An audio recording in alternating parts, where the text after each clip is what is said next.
What is integrity?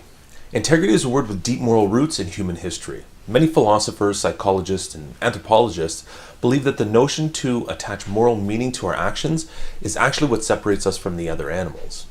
But what exactly do we mean by integrity, and why is it so important in our daily lives? The word actually has two different definitions. The first definition is the quality of being complete, unbroken, or whole. The second definition, which is more important for our purposes, is the quality or the state of being sound, morally principled, honest, and sincere. The first definition is derived from mathematics, and an integer, after all, is a whole number. So too is a person with integrity, but merely being whole does not convey much moral meaning. It is the second definition that gives us a deeper understanding of this concept. Being of sound moral principles implies that the person has developed or lives by a code of ethics, and this includes honesty and sincerity. These two moral virtues are the cornerstones to human interaction. From the earliest records of human development, we can find evidence that honesty and sincerity were valued aspects of our social network. The simple fact that our dependency on other human beings, whether it was to share food or protection, is grounded in an understanding of reciprocity. If we treat people fairly, we hope that they'll treat us fairly in return. But for some people, this idea of playing by the rules of honesty is a sucker's game. It's easy to speculate that this may be a recent phenomenon, something that grew out of the modern sense of alienation and deep individualism.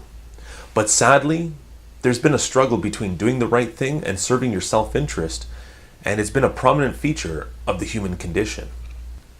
Plato devotes much of his Republic to this very struggle, providing Socrates with a platform to challenge a prevailing philosophical trend of might makes right.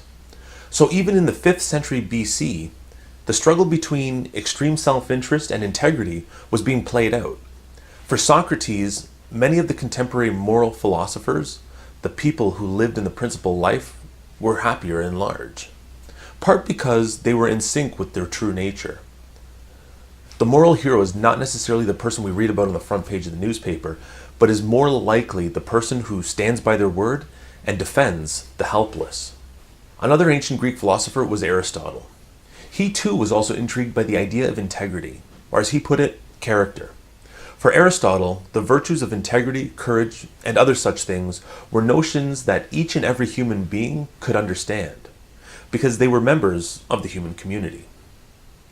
For Aristotle, the cultivation of those virtues was a lifelong endeavor. Our character, in his view, was constantly being formed by the choices that we make in life. Aristotle predated the rise of psychoanalysis, but his observations are aligned with the contemporary psychology that he believed people will emulate the behaviors of those who they associate with. So an organization that rewards individuals for maintaining the highest ethical standards will perpetuate a cycle of good works. For philosophers like Aristotle, the goal in each individual life is happiness, a deep sense of satisfaction that comes from living an honest life with your family, your friends, colleagues, and ourselves. Shakespeare wrote, "Trust not two rotten planks." In other words, the company we keep matters. The question is often asked whether ideas like integrity are quaint relics from the past or something we can actually maintain.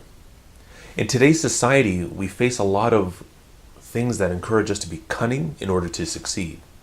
It's easy to see how one might believe that the moral values are a luxury of the past. Children of today need to practice the virtue and cultivate moral habits in every single aspect of their life.